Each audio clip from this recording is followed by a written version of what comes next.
Hi everyone, TinkerManRC, and today I'd like to share with you part 1 of the top Flite Cessna 310 build video. Let's start out following the instruction manual.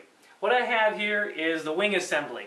This is the left-hand wing assembly. This is everything you're going to need to complete the wing assembly. Obviously they have a right wing assembly and a left wing assembly. Let's start out by talking about the ailerons, and then we'll move to the flaps, and then we'll move on to the other parts. First thing we have here is our aileron. Our aileron needs to be removed from the wing. It's pre-installed. You have to permanently install it with the wing material that they provide in the kit here. As you can see, you're going to have to cut it and fit it into the wing. Second thing you're going to want to do is install your flaps.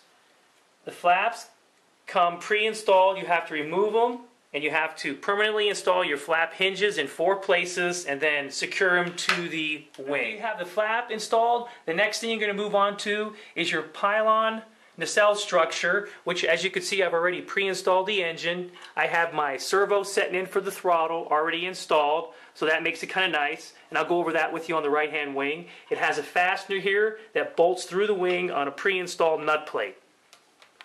This is your Bison exhaust that you're going to need to use. It's special to this installation so that the whole motor assembly fits inside the cow. The next thing we're going to talk about is the pylon wing tip tanks. They are fitted with lights, as you can see here. You're going to need to run your wire through your wing assembly and then install your pylon tip tank to your wing.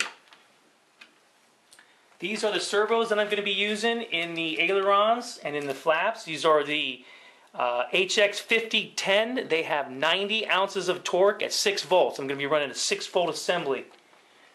And last but not least, our nacelle structure. This is the nacelle structure. It's going to need to be modified to fit onto the wing.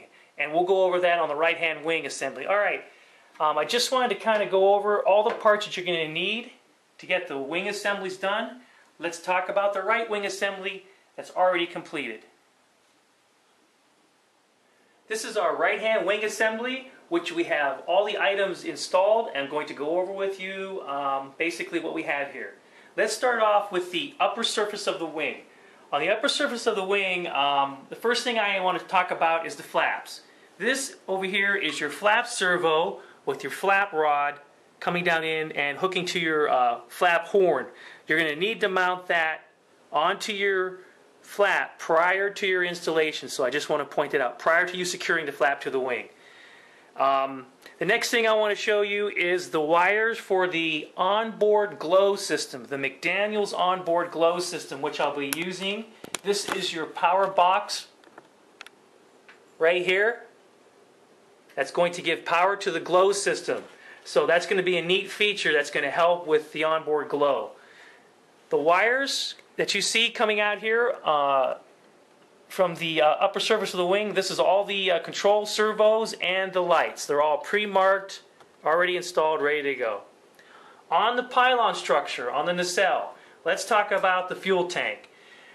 The fuel tank is permanently installed, and if you'll notice, I bolted in the upper structure. The manual calls out for you to glue this part in, but I'm going to tell you, if you glue it in, you'll never be able to get this tank out if you have a problem. So it's just easy enough to bolt it right in there.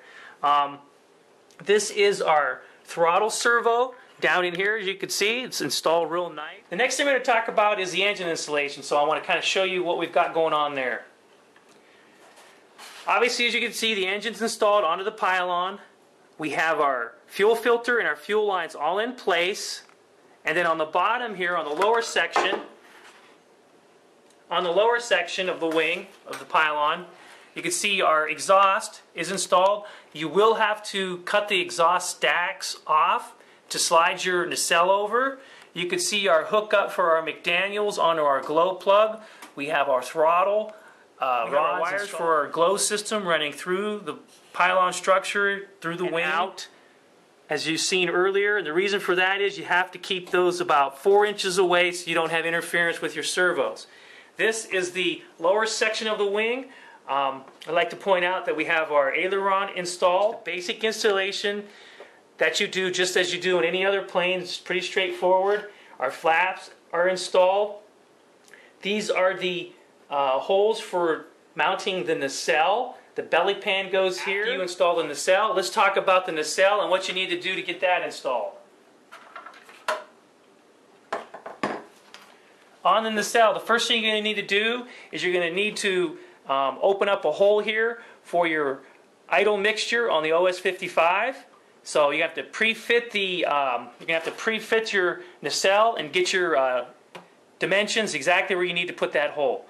On the lower surface of the nacelle, as you can see here, this is our exhaust or our air exiting point where the air that comes through the nacelle is going to exit here.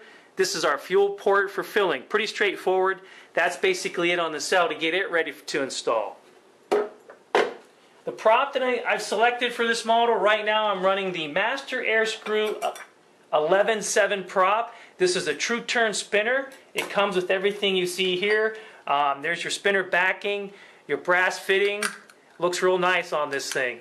There's your two pieces. The prop, obviously. These little exhaust stacks I made. There's a piece of glow tube here. You just kind of slide it over. This is going to go on the engine after the pylon's installed so that it can direct those exhaust gases away from getting inside the nacelle. Alright, let's get this together and show you what it looks like, and that's basically the quick assembly of the right-hand wing. Oh, one thing before we go. These are your nylon dowels that you have to install, and that's how the nacelle fits, and here's your nylon dowel for your fuselage. Alright, let's go on and get this together and show you what it looks like. Alright everyone, as you can see, we have all the parts reassembled back onto the right-hand wing. I did want to show you the landing gear, how it's going to look installed. It is just setting in there. I do have to run the air lines. Let's turn it over to the top so I can show you what it looks like. As you can see, this is it. This is the right-hand wing assembly. It's all ready to go. I just have to do a few little things. This is what the left wing will look like, and then they will be joined together and we will start on the fuselage. I appreciate everyone watching. Stay tuned for part 2, TinkerManRC.